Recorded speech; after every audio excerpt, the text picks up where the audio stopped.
Chemical kinetics, इसके आपको theory topic सारे करवा दिए हुए हैं। अब ओनली फॉर कंपटीशन, सिर्फ कंपटीशन के लिए रहता है। सबसे पहले इसमें छोटा सा टॉपिक है speed of first order action.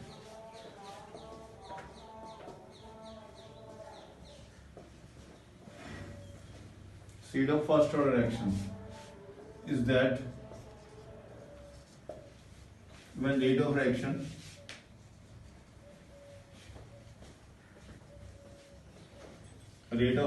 doesn't depend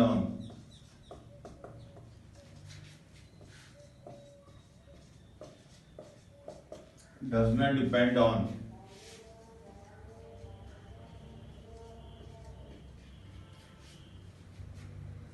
concentration of that substance. Rate of reaction doesn't depend on concentration of that substance, that reactant which is present in excess.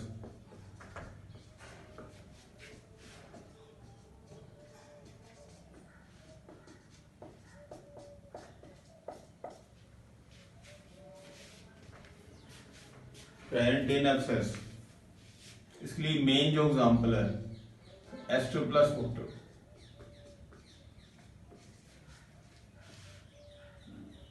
H2 plus alcohol,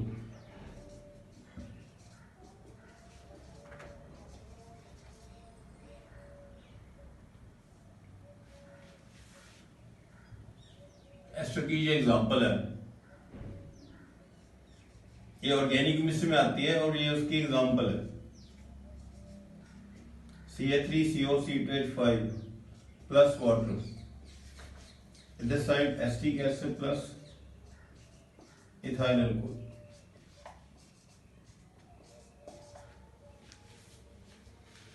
ethyl acetate है, बाकी आपको पता ही है ethyl acetate. मान लो हम इसमें water की quantity access में ले लें, वाटर की क्वांटिटी एक्सेस में ले लें तो रेट ऑफ रिएक्शन पे इस पे डिपेंड नहीं करेगा।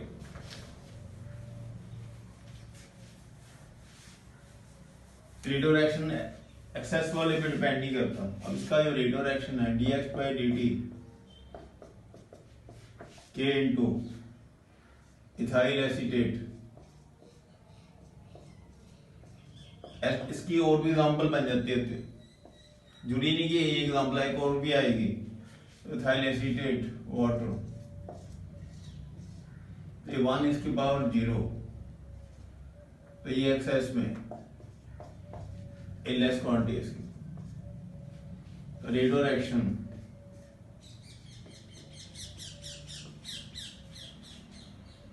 K into water into ethyl acetate,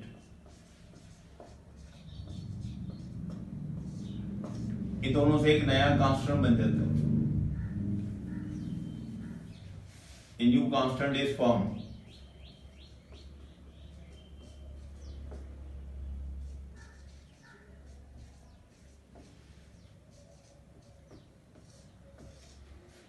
K into water, a new constant A dash. अब इसको एक्सप्लेन कैसे करना, सपोज हम दोनों की क्वांटिटी बराबर बराबर लेके चले, सपोज H2 प्लस वाटर है, इसके 10 मोल लें, इसके भी 10 मोल लें। सपोज आफ्टर 1 सेकेंड ये 9 मोल रह जाएंगे, तो ये भी 9 रह जाएंगे।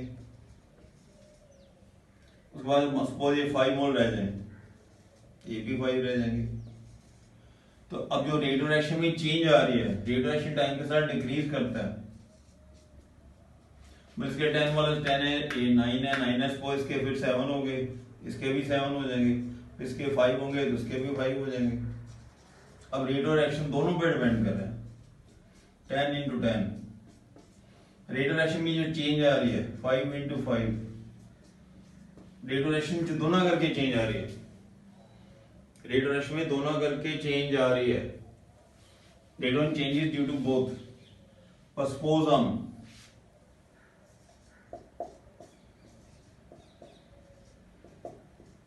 इसकी क्वांटिटी 1000 मोल ले लें। Suppose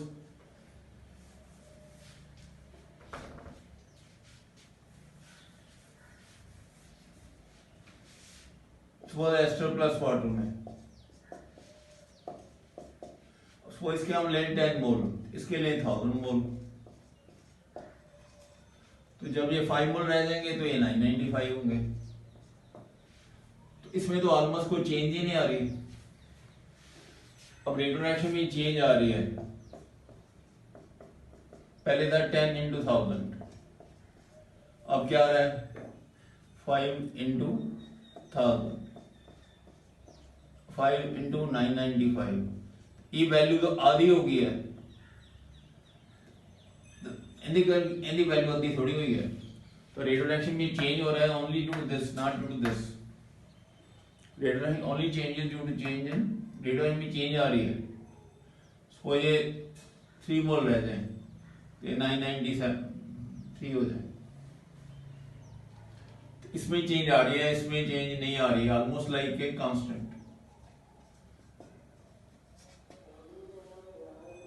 कंसो water almost remain constant.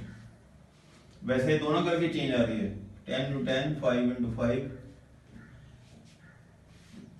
अब इसमें ये पहले 10 है, ये 1000 है, 5 होंगे तो 995 होंगे, फिर 3 होंगे 990। इसमें वैल्यू में चेंज आ रही है। इसका मतलब क्या हो गया, ये एग्जांपल क्या शो करती है,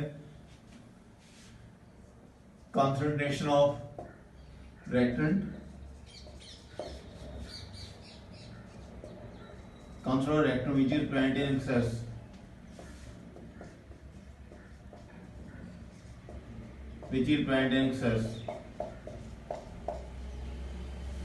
is almost constant.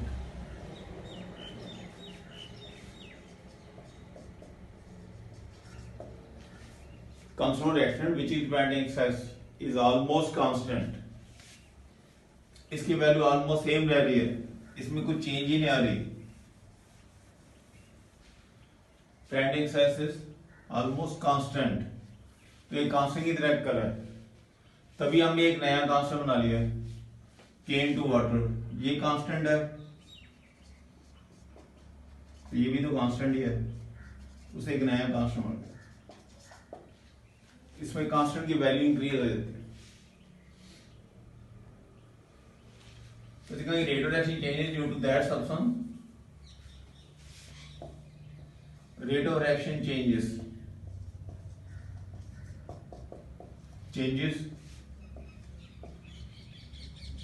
due to that reactant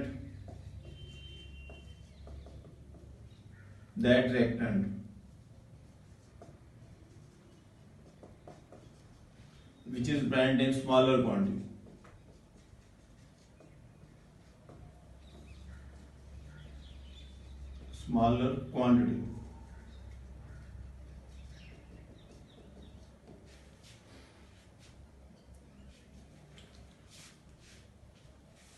अब इसको आप ऐसे समझ लो कि सपोज एस्टर प्लस वाटर था, जितना दोनों की क्वांटिटी बराबर बराबर रखी है, इसके 10 मोल इसके 10 है, तो रेट ऑफ रिएक्शन दोनों पे डिपेंड करेगा। तो ऑर्डर 2 होगा, ऑर्डर इज 2। तब ये ऑर्डर 2 है,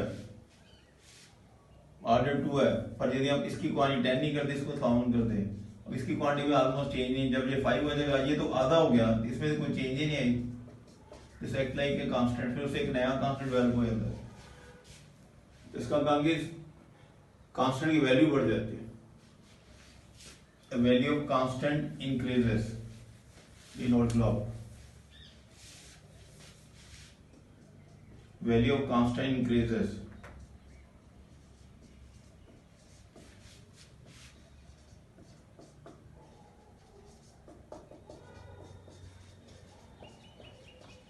Value constant increases in pseudo first order reaction।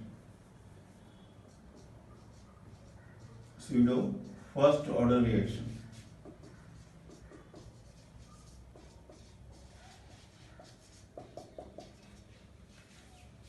तो एक बार इसको करते हैं कि ये एस्टर वाटर की क्वांटिटी बराबर बराबर हुई तो रेट रिएक्शन दोनों पे डिपेंड करेगा, पर इसकी क्वांटिटी ज्यादा हुई फिर रेट रिएक्शन इस पे डिपेंड नहीं करेगा, इस पे डिपेंड नहीं करेगा। एक कांस्टेंट हो गया, के भी कांस्टेंट होता है, वाटर भी कांस्टेंट है, एक नया कांस्टेंट बन गया, एक तो कांस्टेंट बढ़ जाता है और रिएक्शन का ऑर्डर चेंज हो जाता है। ऑर्डर ऑफ रिएक्शन चेंजेस,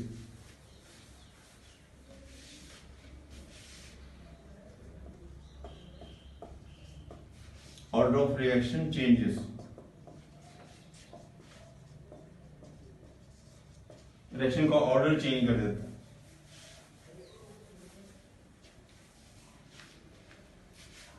फिर इस केस में रिएक्शन फर्स्ट ऑर्डर होता है।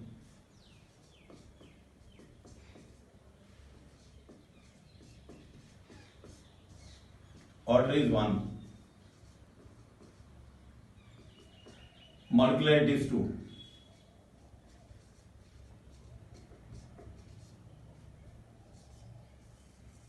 Order is 1, molecularity is 2. It's zero first order के लिए।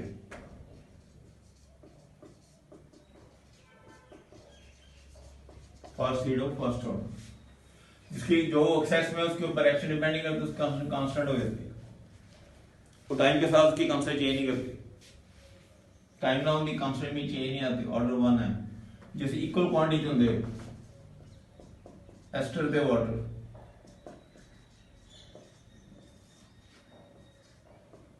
इक्वल कॉन्सेंट्रेशन होती है, बराबर बराबर क्वांटिटी होती है। फिर ऑर्डर 2 होना था, मॉलिक्यूलर 2 होनी थी।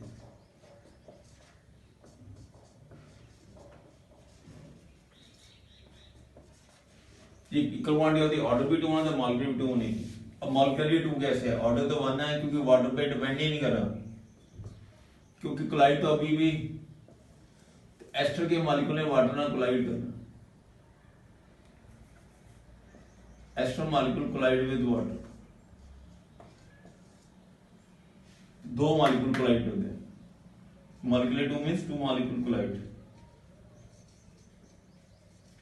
2 मॉलिक्यूल्स कोलाइड। पर यदि वाटर एक्सेस में ले लें फिर भी तो 2 को कोलाइड करना ही पड़ेगा। मान लो एस्टर कम पड़ा है, वाटर ज्यादा पड़ा है, एस्टर कम पड़ा है, वाटर ज्यादा पड़ा है, तो कोलाइड तो अभी भी इसको 2 को ही करना पड़ेगा।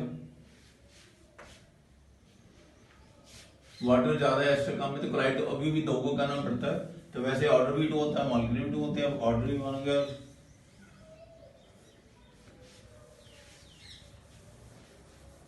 और इसको आपने सिंपल एक्शन मान के चलना है। Simple action, simple means simple reaction taking place in one step. Simple reaction means elementary reaction.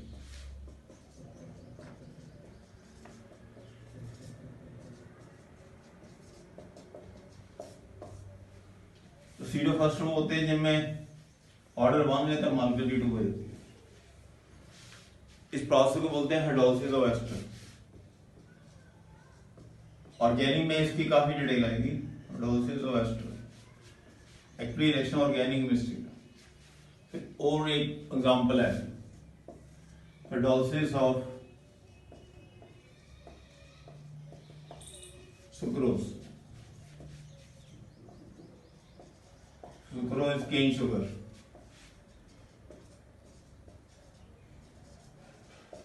Cane sugar, cane sugar.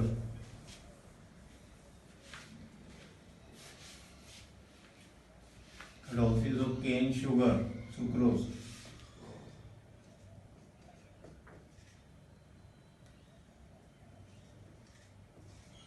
इसकी जब हाइड्रोलिसिस करते हैं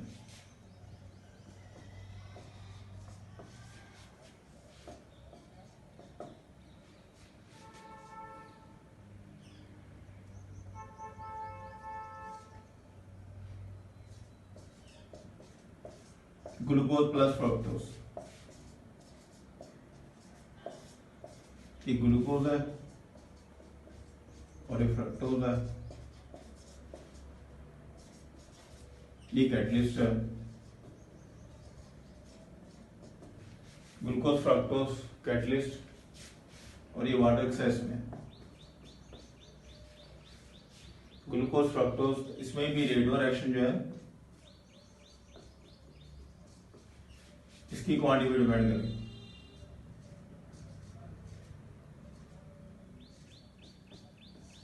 वाटर पे डिपेंड नहीं करेगा, जो एक्सेस भी होता है उस पर डिपेंड नहीं करता, फिर से एक नया कांस्टेंट बन जाता है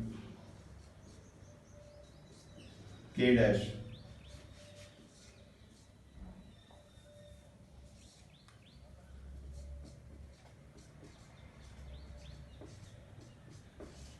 कांस्टेंट के डैश, के डैश भी करा देगा आपको, क्या होता है के इनटू वाटर कंसंट्रेशन, जो एक्सेस पे है वो कांस्टेंट की तरह है। ऑर्डर इज 1, इसमें अभी ये जो कराया सेम है, order is 1, molecular is 2। Pseudo first की दो एग्जांपल, ऑर्डर इज 1, मॉलिक्यूलर 2, वैसे इसका ऑर्डर भी 2 होना था, मॉलिक्यूलर 2 होनी थी, ये क्वांटिटी बराबर होती है, क्वांटिटी बराबर थी, ऑर्डर भी 2, मॉलिक्यूलर 2। अब ऑर्डर तो 1 हो गया, मॉलिक्यूलर 2 है, इसका नाम है pseudo first order reaction, pseudo first order reaction. इसके साथ इसका ऑब्जेक्टिव में एक क्वेश्चन होता है, ये जो एस्टर वाला था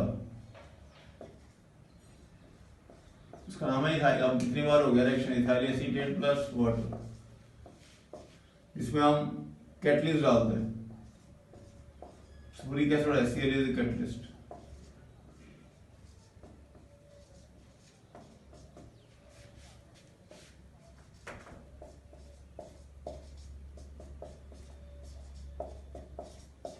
वी ऐड कैटलिस्ट, जैसी कैटलिस्ट ऐड कर दिए,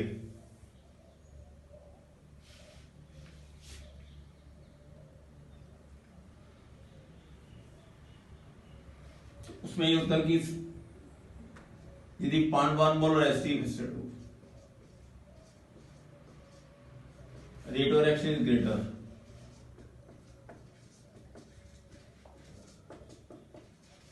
rate of reaction is greater, 0.1 हम HCl हो, rate of reaction is smaller,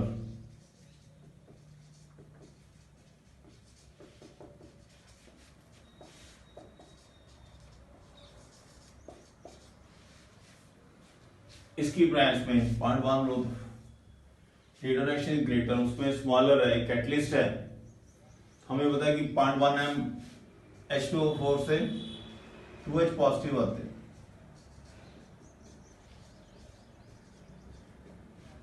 point 1 से 0.2 हो गया,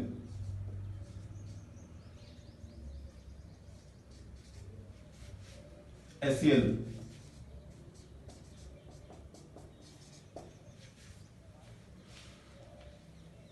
HCl में 0.1 का 0.1 ही है, 0.1 का 0.1, इसमें काउंसिल ऑफ सल्फ्यूरिक एसिड में greater council H positive,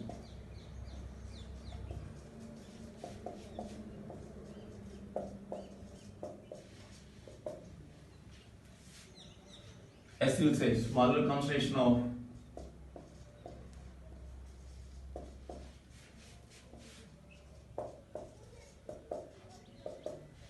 catalyst की कंसंट्रेशन भी मैटर करती है,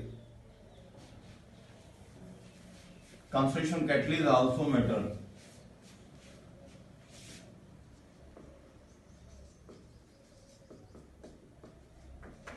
concentration of catalyst also matters,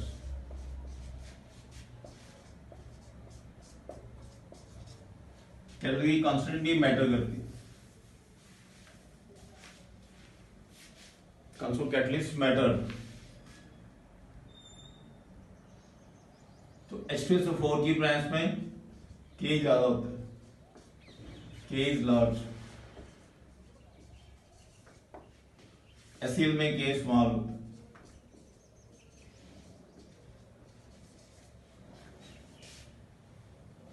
और ये हमने अभी किया था सीडो फर्स्ट ऑर्डर इस सीडो फर्स्ट ऑर्डर की एग्जांपल है, pseudo first order.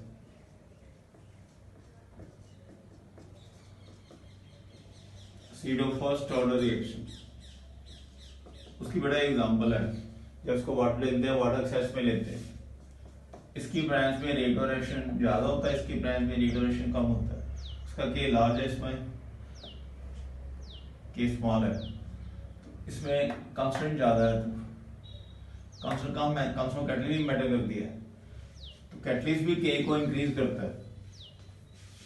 Catalyst also increase the value rate constant. Catalyst also increases the value of rate constant.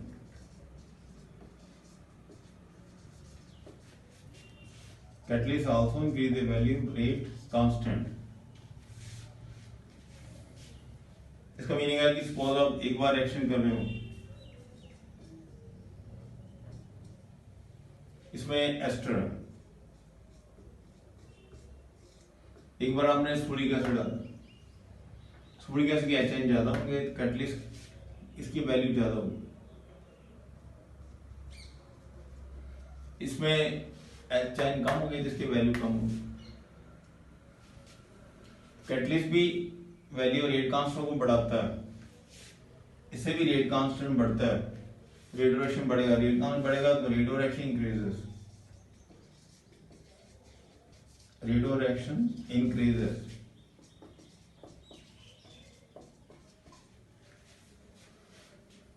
Catalyst में सल्फ्यूरिक एसिड ब्रांच में के ज्यादा आएगा, इसकी ब्रांच में के कम आएगा। कैटलिस्ट भी जैसे उससे रेट ऑफ रिएक्शन बढ़ जाते हैं, और क्योंकि एक्टिव एनर्जी कम हो जाती होती है, कैटलिस्ट ब्रांच में एक्टिव एनर्जी कम हो जाती है, के ज्यादा हो जाता है। कैटलिस्ट की ब्रांच एक्टिव एनर्जी कम होगी, के ज्यादा हो जाएगा, तो रेट ऑफ रिएक्शन ज्यादा होगा।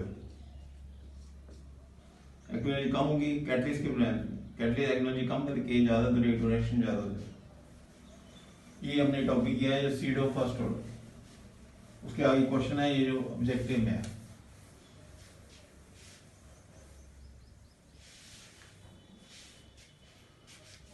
उसके बाद नेक्स्ट जो टॉपिक है parallel reactions.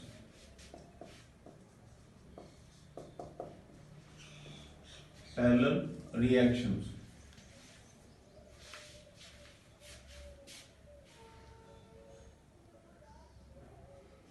Parallel reactions parallel reaction मतलब है कि एक रिएक्टेंट है, उसे बी भी बने और सी भी बने, ए से बी भी बनता है, ए से सी भी बनता है, दो प्रोडक्ट बनते हैं। Two reaction take place together.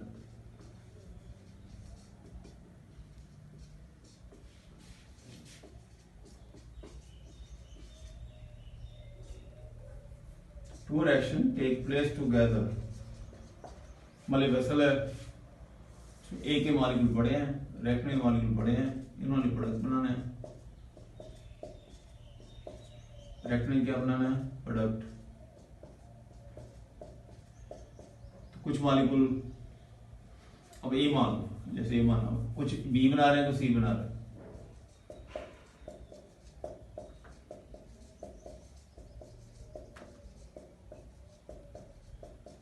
कुछ ए के मॉलिक्यूल बी बना रहे हैं, कुछ ए के मॉलिक्यूल क्या बना रहे हैं? C. Some are changing into B, some are changing into C. कुछ बी बना रहे हैं, सी बना रहे हैं, दोनों के लिए इसका कांस्टेंट K1, इसका कांस्टेंट K2। तो फर्स्ट के लिए rate of reaction K1 into reactant the concentration. फिर सेकंड के लिए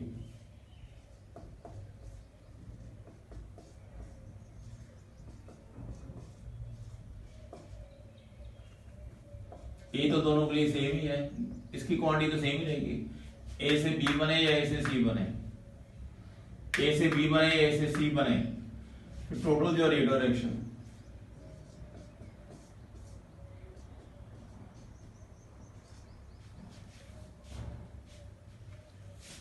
ए से बी बने या ए से सी बने, K1 K2 total rate of reaction दोनों के सम के बराबर आएगा। कुछ मॉलिक्यूल इससे डिस्पेयर हो रहे हैं, कुछ इसके डिस्पेयर हो रहे हैं।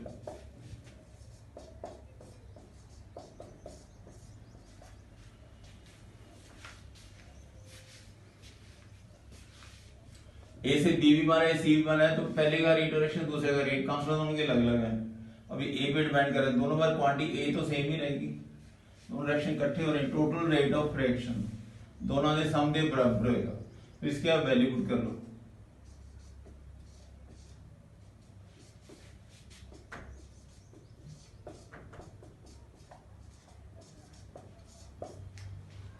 तो ए कैंसिल हो जाएगा, तो के is equal two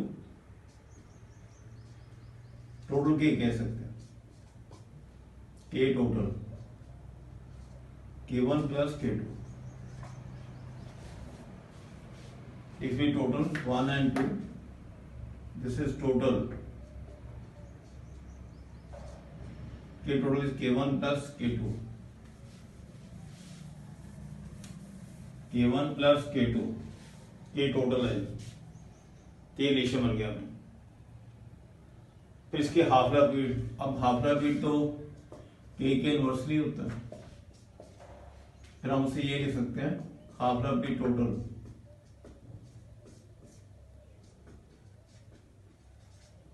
is equal to half life period of 1 plus half life period of 2।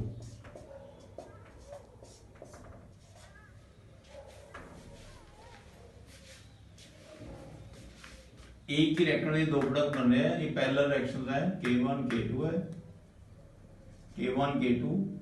जब ये रिएक्ट करेगा तो ये रेट ऑफ रिएक्शन आएगा, ये करेगा तो ये होगा, दोनों के लिए इनिशियल क्वांटिटी सेम है, टोटल इनको सम करेंगे तो ए कैंसिल हो जाएगा, इसके बराबर आ गया। फिर हाफ लाइफ पीरियड उसके इनवर्सली होता है। इसकी एग्जांपल कि दो रिएक्शन इकट्ठे कैसे चलते हैं, जैसे हम ऑर्गेनिक केमिस्ट्री में करते हैं, just we do in organic chemistry. तो इसमें हम HCl डाल,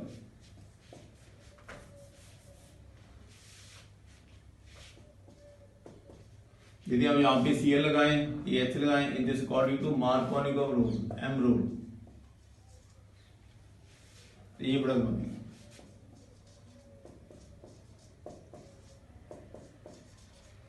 ऐसे Cl लगा दिया, H लगा दिया, तो ये दूसरा करते हैं, ये मेजर प्रोडक्ट बनता होता है according to Mark rule. Positive होते हैं तो हार्डन ज्यादा, नेगेटिव हार्डन घट है, तो this product is major product plus minor product.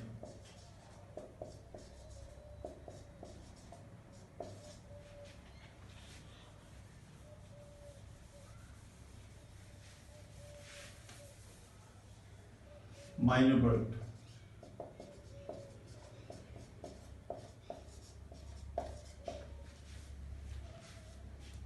इसको आप A मान लो, इसको B मान लो, C मान लो।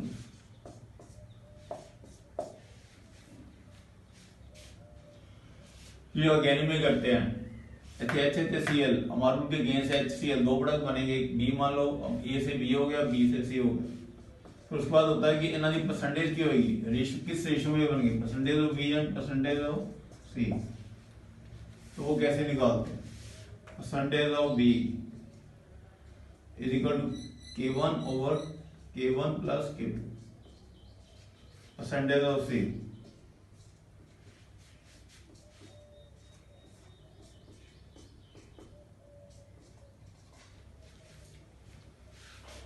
into 100।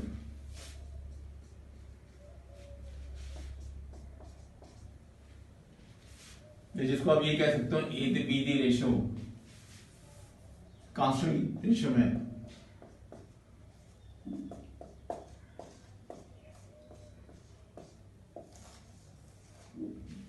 means amount of product formed directly proportional to rate constant, amount of product formed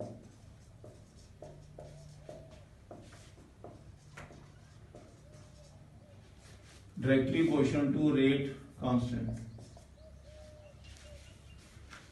दोनों की इनिशियल क्वांटिटी तो सेम ही थी, इनिशियल क्वांटिटी सेम थी तो कांस्टेंट का ही फर्क पड़ेगा।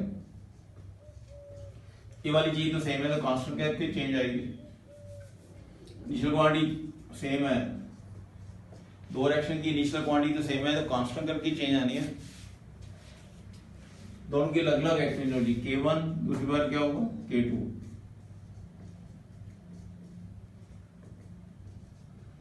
तो दोनों रिएक्शन की एक्टिवेशन एनर्जी डिफरेंट होगी।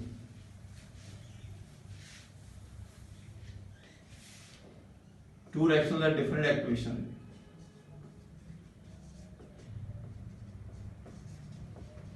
Are different activation.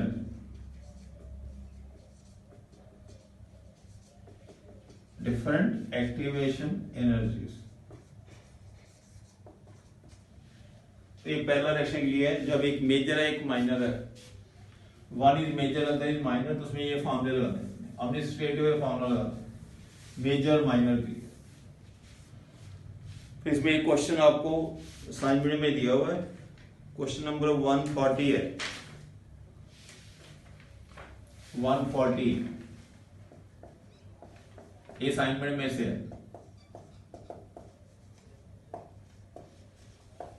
इसमें से ये रिएक्शन दिया हुआ A to B, B to C, constant K1, constant K2, फिर K1 की वैल्यू दी हुई है 1.26 10⁻⁴, K2 3.8 10⁻⁵। इनकी रेशियो बतानी है। जब दोनों प्रोडक्ट बनेंगे इनकी परसेंटेज क्या होगी, परसेंटेज ऑफ B क्या कराया था अभी K1 over K1 plus K2 into 100। K1 is equal 1.26 10⁻⁴ over 1.26 10⁻⁴ plus 3.8 10⁻⁵ into 100। 1.-4 तो उसके बाद सिंपली सॉल्व करना है, इसको सॉल्व करके 76.83 आ जाएगा। फिर परसेंटेज ऑफ बी कितना हो, सी कितना हो, प्रोडक्ट की रेशियो हम क्या करें, प्रोडक्ट की रेशियो 100 में माइनस करो, 100 में क्या कर लो माइनस 23.17, इसको माइनस करोगे इतना ही आएगा।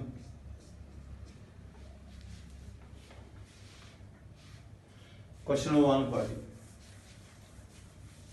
एक कंपटीशन में है जी, एनसीईआरटी बुक में नहीं दिया होगा, नॉट इन एनसीईआरटी। उसके बाद फिर ये हाफ लाइफ पीरियड, क्वेश्चन 139 है, ये भी इसी का ही है, इसको क्या बोलते हैं पैरेलल रिएक्शंस। अभी आपके टॉपिक का नाम है पैरेलल रिएक्शंस। उसमें भी आपको ये दिया हुआ है कि A से B बनता है, B से C बनता है। A से B इसका कांस्टेंट K1, इसका कांस्टेंट K2। इसमें आपको हाफ लाइफ पीरियड देना है, A to B का half life period, A to B का half life period is given as 10 minutes।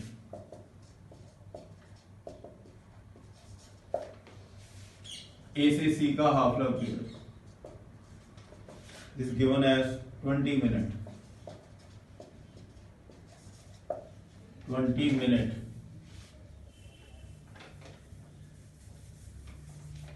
Ten minute 20 minute.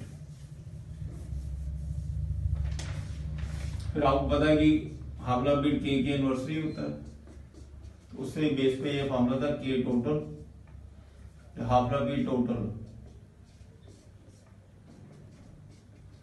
Half life period 1 plus half life period 2।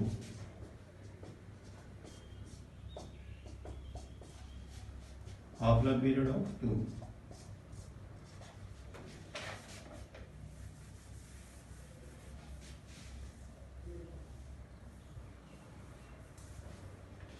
Half life period total ये निकालना,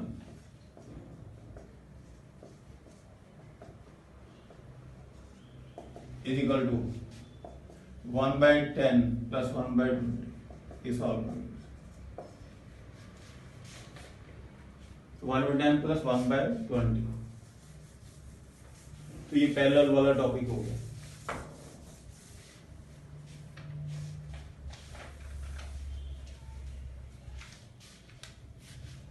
this is parallel topic, parallel reactions.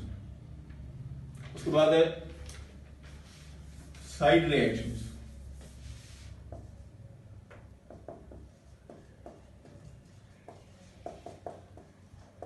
या उसको बोलते हैं conjunctive reactions.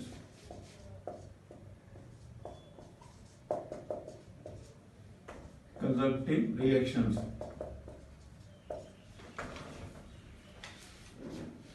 Side reaction और conjunctive reaction. उसमें suppose है कि ए से बी बना,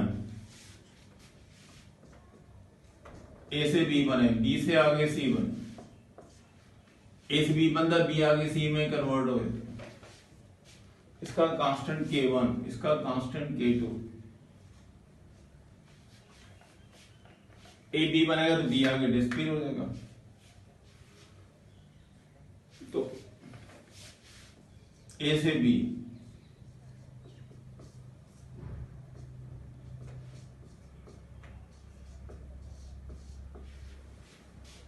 बी से सी,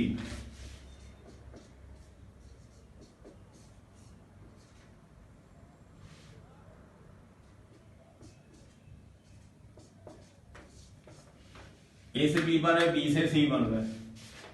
एक स्टेज बेटा ऐसी आएगी इसमें, इसको क्या कह सकते हैं, अपीयरेंस ऑफ ए।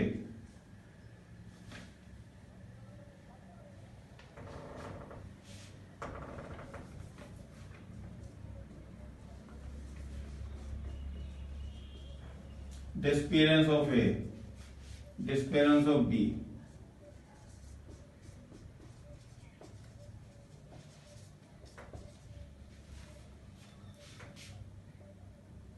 उसको जितना ही बने उतना डिस्पियर हो जाए, ये दोनों सेम हो, रेट ऑफ डिस्पियरेंस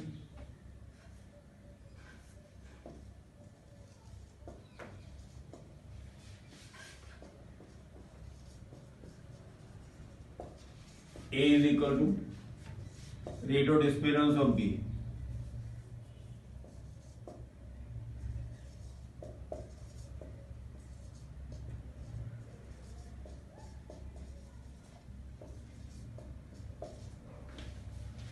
स्टार्टिंग में क्या होगा, ये रेट ज्यादा होगा, ये रेट कम होगा।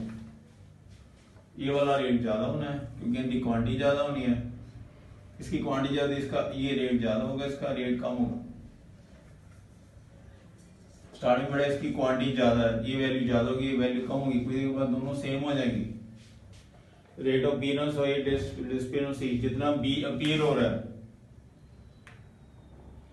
उतना, जितना ये इधर से बनेगा उतना डिस्पियर हो जाएगा, जितना बी बनेगा उतना ही आगे डिस्पियर हो जाएगा।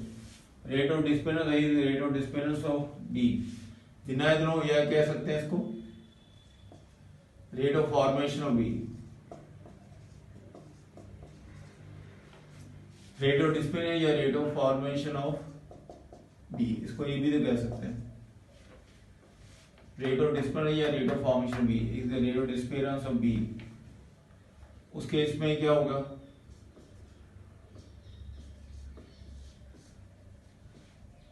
फिर सीखा कि इसमें जो चेंज आ रही है, जीरो चेंज आ रही है, जितना भी बन गया उतना ही आगे डिस्पियर हो गया, जितना भी बन गया उतने डिस्पियर हो गया। ये आपको क्वेश्चन में दिया हुआ, ये भी आपको असाइनमेंट में क्वेश्चन है। जितना इधर बी बन रहा है उतना आगे डिस्पियर है, तो सीखा कि change is zero.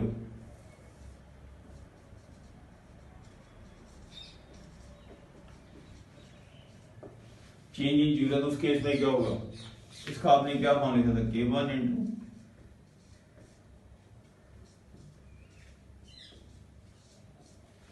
K2 into B. फिर बी किसके बराबर हो,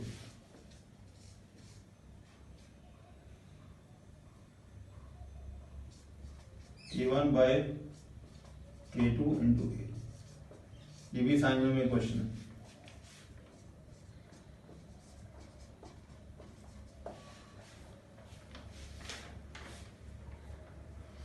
इसमें हम मालूम कि ए से बी बने जा रहे हैं, अब ये समझ लो, ये ए से बी बन रहा है, ए के मॉलिक्यूल बी बना रहे हैं, ए के मॉलिक्यूल बी बना रहे हैं, तो बी आगे सी बन रहा है। पहले तो ये रेट ज्यादा होगा, किसकी क्वांटिटी ज्यादा है, ये रेट कम होगा, इसकी क्वांटिटी ज्यादा है, ये रेट ज्यादा होगा, ये रेट कट होगा। ए से बी बन रहा है, बी से सी बन रहा है। उसके बाद क्या होगा कि जितना आफ्टर सम टाइम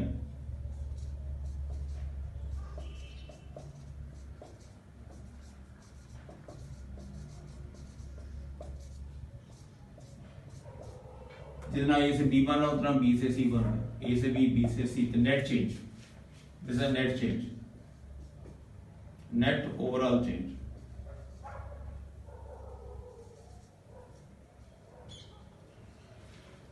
पहले ये ज्यादा होता है, ये आगे कम होता है, ये वैल्यू सेम ही आएगी, ये ज्यादा होगा, ये कम होगा, ये वैल्यू सेम ही। कुछ देर बाद ये दोनों जितना इधर से हो रहा है उतना आगे से हो रहा है, जितना इधर हो रहा है उतना ही आगे हो रहा है। फिर उसके इसमें नेट चेंज जीरो है, net change is zero. Overall change है जी, ओवरऑल चेंज इसकी जीरो होगी, क्योंकि जितना बन रहा है उतना डिस्प्ले रहता है। फॉर्मेशन बी, जितना भी बनेगा उतना ही आगे डिस्प्ले हो रहा है। फिर उस केस में हम ये लिख सकते हैं, ये वैल्यू इसकी इक्वलाइज होगी, is equal to this one. उस केस में हम ये नहीं लिख सकते बी की वैल्यू। पर ये क्वेश्चन है इसकी ज्यादा टेन नॉन मेडिकल में आती है, एडवांस में, तो आपको मेडिकल में नहीं जरूरत, उसका अलग से नॉन मेडिकल के लिए होगा। इसको बोलते हैं कंजक्टिव रिएक्शन, इसका नाम है कंजक्टिव। ए से बी, बी से सी, स्टार्टिंग में ये वैल्यू ज्यादा होगी, ये वैल्यू कम होगी, क्योंकि इसकी क्वांटिटी ज्यादा है, इसकी क्वांटिटी कम है। ए से बी ज्यादा होगा, बी से सी कम होगा। टाइम के साथ फिर क्या होगा, जितना ए से बी बन रहा है, बी से क्या बन रहा है, सी, तो नेट ओवरऑल चेंज जीरो है, ओवरऑल चेंज इज जीरो। इसका मतलब एच कॉम बराबर है बी की क्वांटिटी इसके बराबर। इतनी क्वांटिटी बनेगी, इतनी डिस्प्ले होगी, जितनी क्वांटिटी बनेगी, quantity B form, amount of B form is equal to amount of despair, formation of B, disappearance of B, formation of B is equal to disappearance of B, net change zero होगी, disappearance of, this is for, अब आज आपको अभी ये 3 topic कराए हैं। एक तो कराया सीडो फर्स्ट ऑर्डर, ये सारी कंपटीशन के लिए है, सीडो फर्स्ट ऑर्डर। फिर आप कराए पैरेलल रिएक्शन, अब आप कराए कंजक्टिव रिएक्शन या साइड रिएक्शन। साइड रिएक्शन की इस लास्ट वाली की डिटेल नॉन मेडिकल, उसमें अलग से इसकी डेरिवेशन होती है, there are derivation, non medical में लगे, एडवांस वाले में लगते हैं सिर्फ, ओनली फॉर एडवांस। उसके बाद हमने ये रिवर्सिबल रिएक्शन,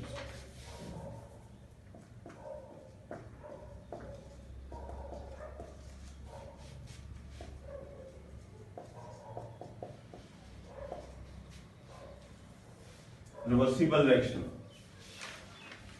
ये रिएक्शन रिवर्सिबल है। जैसे कोई एग्जांपल एक देख लो, A2 प्लस B2,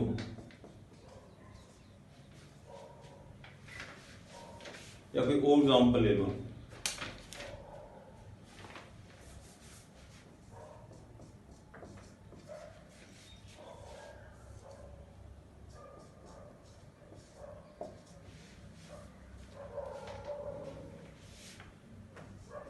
तो फॉरवर्ड रिएक्शन में, फॉरवर्ड रिएक्शन का कांस्टेंट Kf, इसका कांस्टेंट Kb। फॉरवर्ड रिएक्शन में क्या होगा, this is disappearance of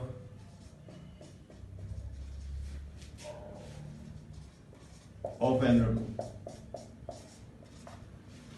disappearance of NO2। Backward direction,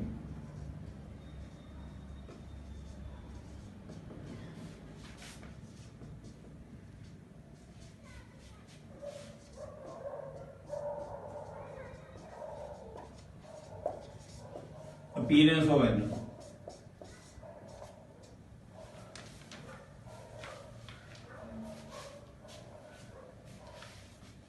forward में क्या होगा, NO2 डिस्पिल हो रहा है, फॉरवर्ड डायरेक्शन जब जाएगा तो NO2 डिस्पिल होगा, फॉरवर्ड डायरेक्शन जाएगा तो NO2 डिस्पिल होगा, बैकवर्ड डायरेक्शन जाएगा तो NO2 अपीयर होगा, एट इक्विलिब्रियम दोनों सेम हो जाते थे, बिफोर इक्विलिब्रियम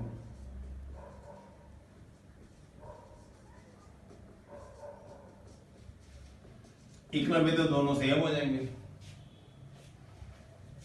अब इसमें बिफोर इक्विलिब्रियम तो rate of disappearance of NO2 ये निकाला हमने,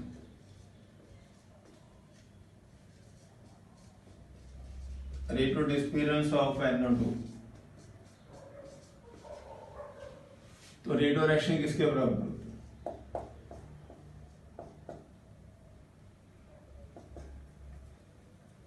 ये फॉरवर्ड का rate constant into NO2,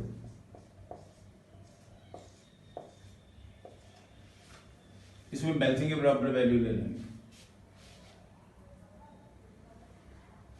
balancing के बराबर इसको मान के चलना कि जैसे सिंपल रिएक्शन,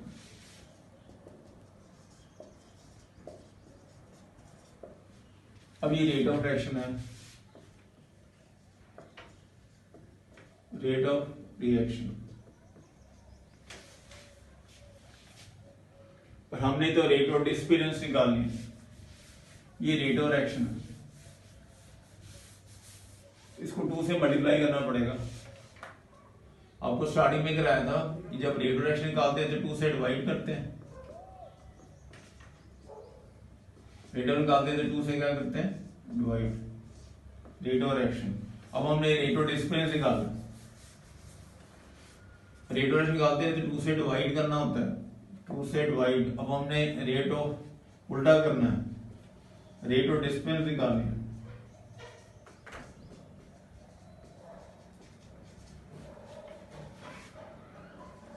इसको 2 से मल्टीप्लाई करना पड़ेगा।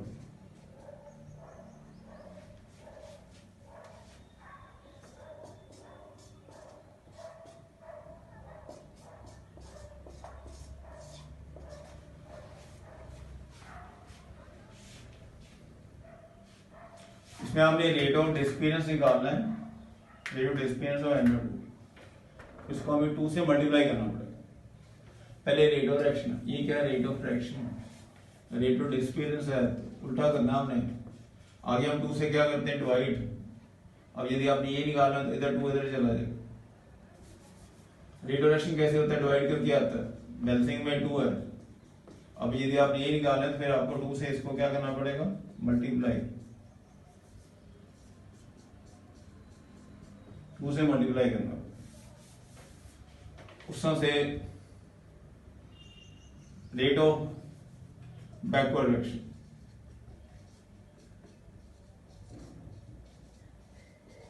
रेट ऑफ बैकवर्ड रिएक्शन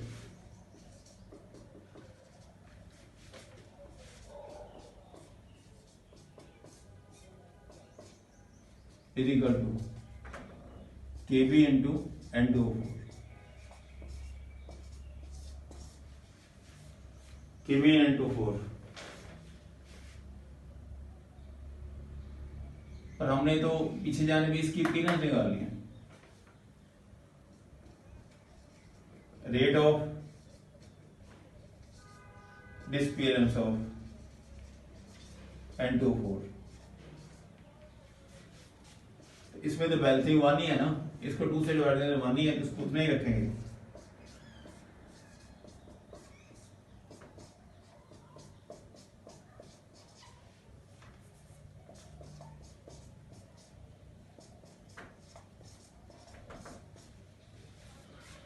ये बड़ा रिवर्सिबल रिएक्शन है, फॉर्म में NO2 डिस्पियर हो रहा है, पीछे को NO2 बन रहा है, फॉर्म का NO2 क्या कर रहा है, डिस्पियर, पीछे को N2O बन रहा है, फाउल को डिस्पेयर हो रहा है, पीछे कोई बन रहा है, तो रेट ऑफ डिस्पेयरेंस ऑफ NO2 ये रेट ऑफ रिएक्शन है, ठीक है, रेट ऑफ रिएक्शन। तो आपको रेट ऑफ डिस्पेयर निकालने हैं तो 2 से मल्टीप्लाई करेंगे। तो जब डिस्पेयरेंस से रेट निकालते हैं तो 2 से डिवाइड करते हैं, डिस्पेयरेंस से निकालते हैं तो डिवाइड करना होता है। अब हमने रिवर्स करना है तो मल्टीप्लाई करना पड़ेगा। उसके बाद पीछे वाला reaction, rate of backward reaction, इस पे डिपेंड करेगा। अब इसकी बैलेंसिंग में दबानी है रेट ऑफ डिस्पेयर N24, पर आपको इसकी अपीयरेंस पूछी हुई है। आपको क्या पूछी है? इसकी rate of appearance.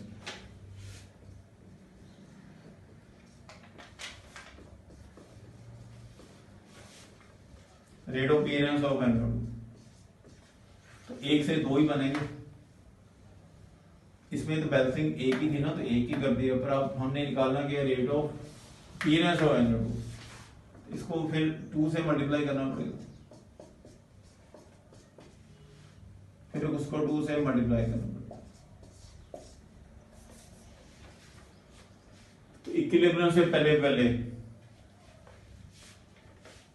Before equilibrium डिस्पेयरेंस ज्यादा होगी, अपीयरेंस कम होगी। Before equilibrium,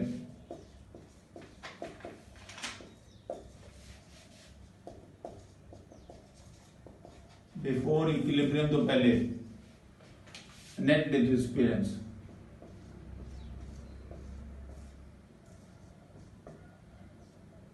overall डिस्पेयरेंस,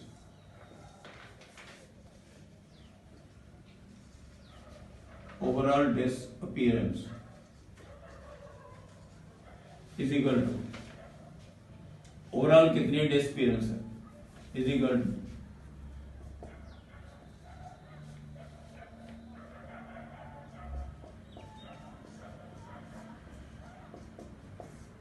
appearance minus disappearance.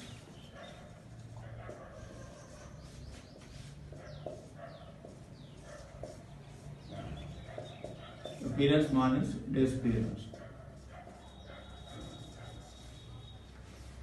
Equilibrium तो पहले फॉरवर्ड ज्यादा होता है, बैकवर्ड कम होता है। इक्विलिब्रियम तो पहले के अंदर forward is more, backward is less. Forward ज्यादा होता है, इसको क्या बोलते हैं? Overall disappearance of NO2। अब इनकी वैल्यू पुट करो, we put the values।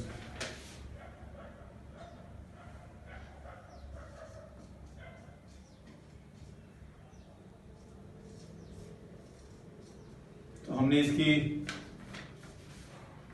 Disappearance क्या निकाली थी? 2 into KF, 2 into KF NO2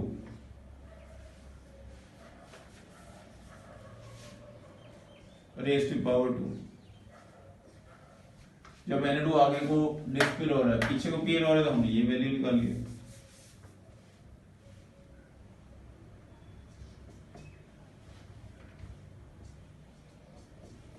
इसको हमने 2 से मल्टीप्लाई किया था,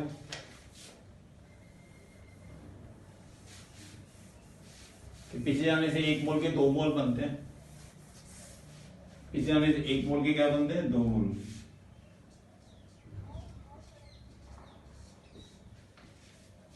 ओवरऑल 2 कॉमन आ जाएगा, KF NO2 raise to power 2 minus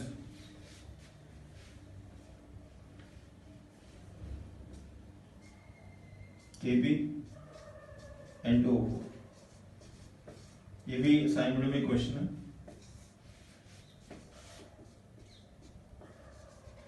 ये यदि कोई टफ क्वेश्चन आएंगे ना फिर ऐसे,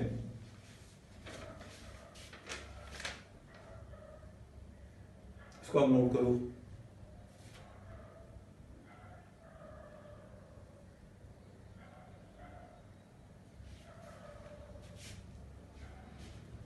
N2 ओवरऑल ये देखो, आप पहले आप इसको कैसे एकदम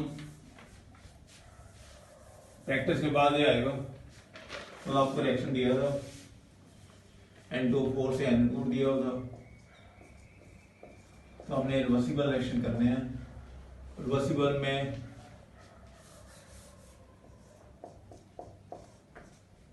जब रिएक्शन आगे जा रहा है तो ये डिस्पेयर हो रहा है। इसको हम कैसे लिख सकते हैं? आगे rate of disappearance KF into NO2 raise to power 2, इसकी उतनी पावर ही लेके चलेंगे, फर्स्ट ऑर्डर मान के चलना, सॉरी जो दिया हुआ ऑर्डर मान के चलना, जो ऑर्डर दिया हुआ मान के चलना, सिंपल एक्शन मान के चलना। पर इसमें ये तो रेट ऑफ एक्शन है, पर हमने निकाली रेट ऑफ डिस्पेरेंस। डिस्पेरेंस निकाली तो 2 से क्या करना पड़ेगा? मल्टीप्लाई। ये रेट ऑफ एक्शन है, रेट ऑफ एक्शन से रेट ऑफ डिस्पेरेंस निकालेंगे 2 से मल्टीप्लाई करेंगे। यदि रेट ऑफ डिस्पेरेंस से रेट ऑफ एक्शन निकालना तो फिर 2 से क्या करते होते हैं? डिवाइड। ये पहले रिएक्शन में था। फिर पीछे को रिएक्शन होगा तो रेट ऑफ एक्शन इस पे डिपेंड करे,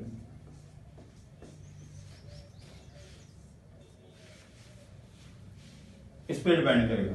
अब इसमें तो बैलेंसिंग 1 ही है, इसको तो 1 ही करना है, पर हमने निकालना तो NO2 है। अब 1 मोल से 2 मोल बनते हैं तो 2 से मल्टीप्लाई करना।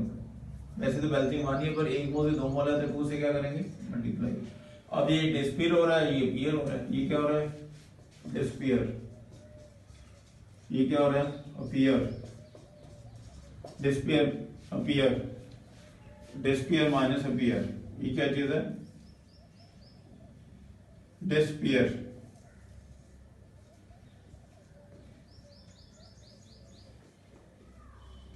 ये क्या चीज है? अपीयर। ये डिस्पेयर है, अपीयर है।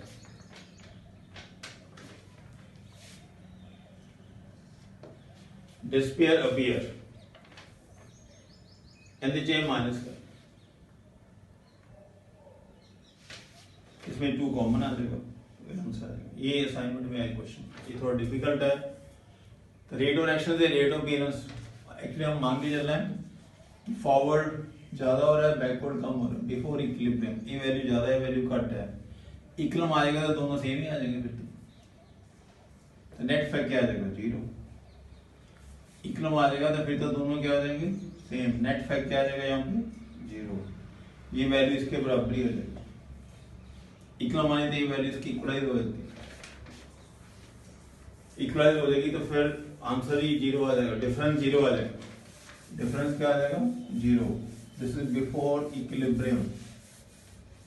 इसी बेस पे कोर क्वेश्चन है, ये नीट में आया क्वेश्चन। पोस्ट 2 and 5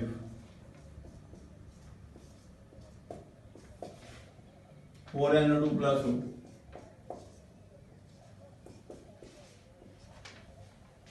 ये नीट का क्वेश्चन है। इसमें कंसेप्ट ये लगना है,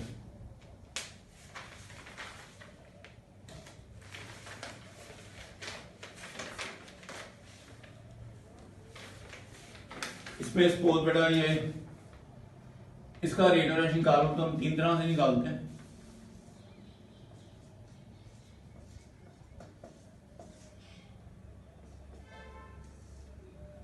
ये इसके देख के निकालेंगे। इसका रेट ऑफ एक्शन में निकालना इंस्टेंटेनियस, ये इस ग्राफ से निकालेंगे। These were done in the first lecture.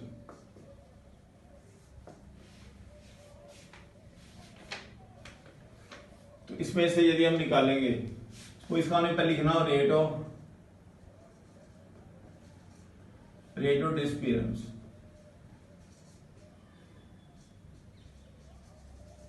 इसका क्या आएगा? Rate of disappearance constant is K into NO5। Rate of reaction है, rate of disappearance, rate of disappearance. इसका रेट ऑफ अपीयरेंस निकालो।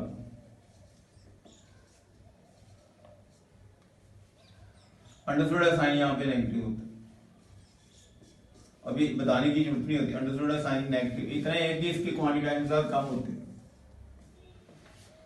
इसके साथ साइन नेगेटिव होता है, इतना ही क्वांटिटी कम होती है। रेट ऑफ एक्शन तो नहीं नेगेटिव होता ना, नेगेटिव था मतलब कि इसकी क्वांटिटी कम हो रही है, पर रेट ऑफ रिएक्शन नहीं नेगेटिव होता, बस ये सिंबल शो ही करना होता है, रेट ऑफ अपीयरेंस। फिर रेट ऑफ डिसअपीयरेंस, इसका क्या है NO2।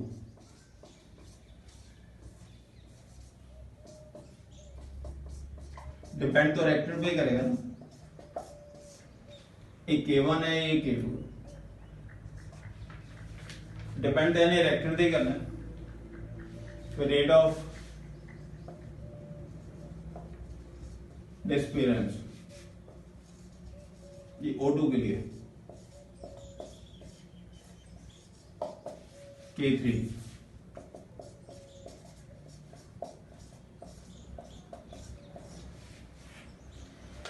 अब हमें पता है कि ये 2 मोल डिसअपीयर होते हैं, इसके 4 मोल अपीयर होते हैं, इसका 1 मोल अपीयर होता है। जब इसके 2 मोल डिसअपीयर होंगे तो 4 मोल अपीयर होंगे, 1 मोल अपीयर होगा।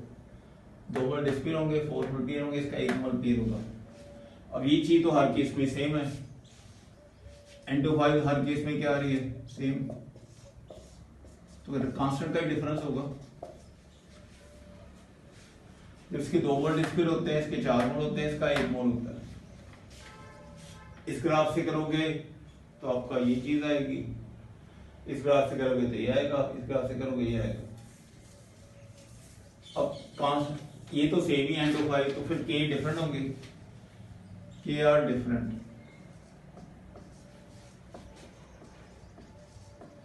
ये चीज तो हर बार सेम ही आ रही है, कांस्टेंट का फर्क है, K आर डिफरेंट। फिर जब हम रेट ऑफ रिएक्शन निकालते हैं तो 2 से डिवाइड करते होते हैं, ये रेट ऑफ अपीयरेंस और डिसअपीयरेंस है। रेट ऑफ रिएक्शन निकालते हैं तो 2 से क्या करते होते हैं हम डिवाइड।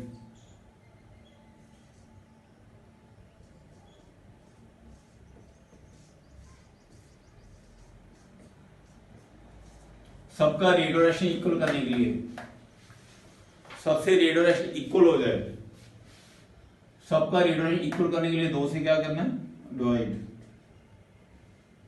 साइन नेगेटिव पॉजिटिव छोड़ दो, वो अंडरस्टूड ही होते हैं।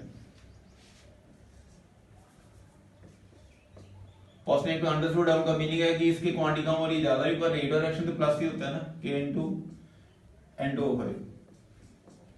इस साइड को आपने 2 से डिवाइड की, डिवाइड क्यों करते हैं, सभी ग्राफ से सेम रेट ऑफ रिएक्शन है। हम डिवाइड क्यों करते होते हैं, सभी ग्राफ से क्या है same rate of reaction. Divide ऐसे करके होते हैं same rate of reaction from all the graph.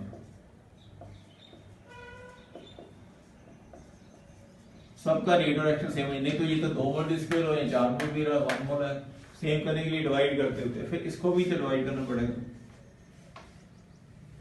इसको भी इस साइड को करोगे तो इस साइड को भी तो करना ही पड़ेगा। एक साइड को किया दूसरे को करेंगे तभी दूसरे के बराबर आएंगे। पहले कांस्टेंट डिफरेंट थे, उसके बाद हमने ये ले लिया, इसको 4 से डिवाइड करना, इसका K2, N2 तो सेम ही रहना है, कंसंट्रेशन थोड़ी चेंज होनी है, डिवाइड बाय 4। थर्ड वाला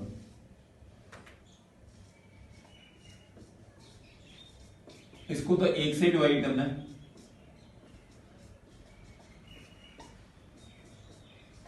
ये साइड डिवाइड होगी तो वो भी डिवाइड होगी, तो वैसे ये डिफरेंट थे। अब क्या हो जाएगा, K1 is equal K1 by 2, K2 by 4, K3 by 1,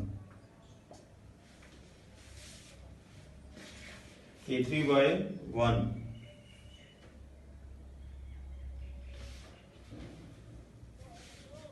multiply by 4 करो, जब 4 से मल्टीप्लाई करोगे तो 2K1 K2 4K3। ये एग्जाम में पूछा हुआ, ये नीट का क्वेश्चन, थोड़े आंसर ना डिफिकल्ट है।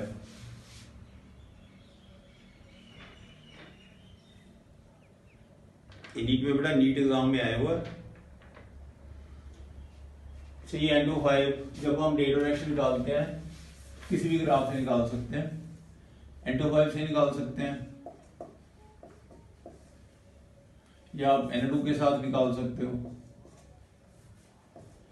या TO से निकाल सकते हैं। हर बार इसका डिस्पेयरेंस, इनकी अपीयरेंस, ये डिस्पेयर हो रहे हैं तो अपीयर हो रहे हैं, डिफरेंट डिफरेंट आएंगे।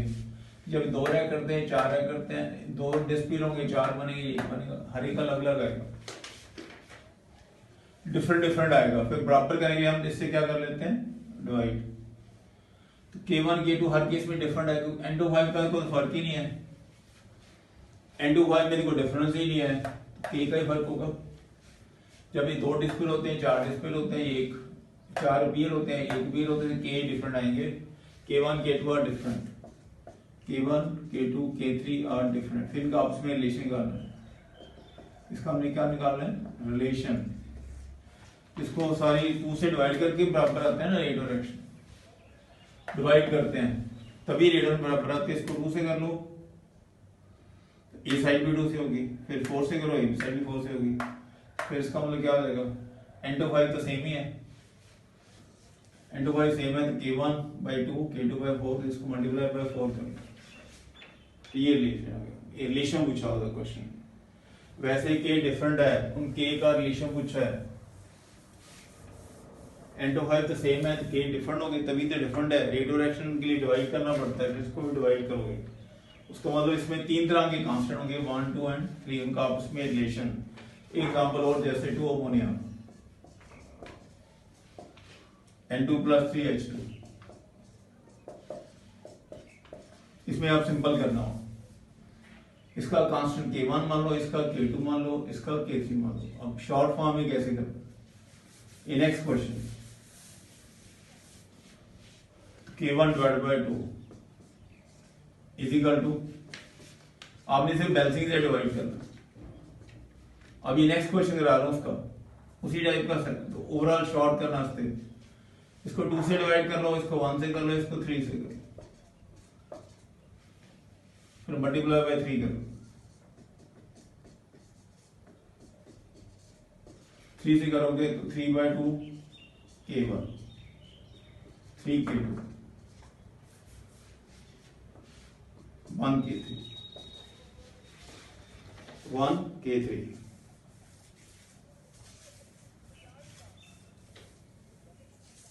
इसका ओवरऑल आंसर क्या देगा, ये भी असाइनमेंट में है question. 3/2 K1 = 3 K2 and K3। ये नेक्स्ट क्वेश्चन हो गया। मीन्स सबके अलग अलग ग्राफ से अलग अलग रेट और एक्शन आता है, इससे अलग आता है, इसके अलग, इसका अलग। रेट और एक्शन कहेंगे, रेट और डिस्पेयरेंस, इसकी अलग रेट और डिस्पेयरेंस है। इसके 2 मोल डिस्पेयर होते हैं, इसका 1 मोल डिस्पेयर होता है, इसके 3 मोल, इसका 1 मोल पीयर होता है, इसके 3 मोल पीयर होते हैं, 1 मोल पीयर, 3 मोल पीयर, 2 मोल डिस्पेयर होंगे, 1 मोल, 3 मोल, कांस्टेंट अलग होंगे। कांस्टेंट में तो अमोनिया में फर्क ही नहीं है। इसको आप 2 से डिवाइड करो, शॉर्ट करना है, इसको 2 से कर लो, इसको 1 से कर लो, इसको 3 से कर लो, दोनों साइडों का हमने ये किया। शॉर्ट मेथड है कि इनको डिवाइड कर लो, फिर रिलेशन बना लो, मल्टीप्लाई बाय 3 कर लो, तो आपका ये आंसर है। ठीक है, तो अभी हम इतना कर रहे हैं। नेक्स्ट लेक्चर में इस टॉपिक के सभी, इस चैप्टर के सभी टॉपिक फिनिश हो जाएंगे। इतने में आप असाइनमेंट कर लो। 2 असाइनमेंट है, पार्ट 1 पार्ट 2। पहले में रेट ऑफ रिएक्शन है, दूसरे में effect of temperature and catalyst. ये असाइनमेंट आज आपको भेजिए मेडिकल वाले को। रेट ऑफ रिएक्शन, दूसरे में टेम्परेचर एंड कैटलिस्ट है, और साथ में थोड़ा लेवल 2 है इसमें क्वेश्चन, थोड़ा डिफिकल्ट चैप्टर है। तो उसमें यह लास्ट आज आपको क्वेश्चन ही कराए हैं, जो सभी क्वेश्चन असाइनमेंट दिए हुए हैं। तो ये करोगे तो फिर आपका नेक्स्ट संडे को test on Sunday, that is chemical kinetics. अब 3-4 डेज में आपने असाइनमेंट करनी है। एक मैं वीडियो और दूंगा, उसके बाद आपको प्रॉब्लम कराऊंगा, जो मेन प्रॉब्लम है। तो ओके।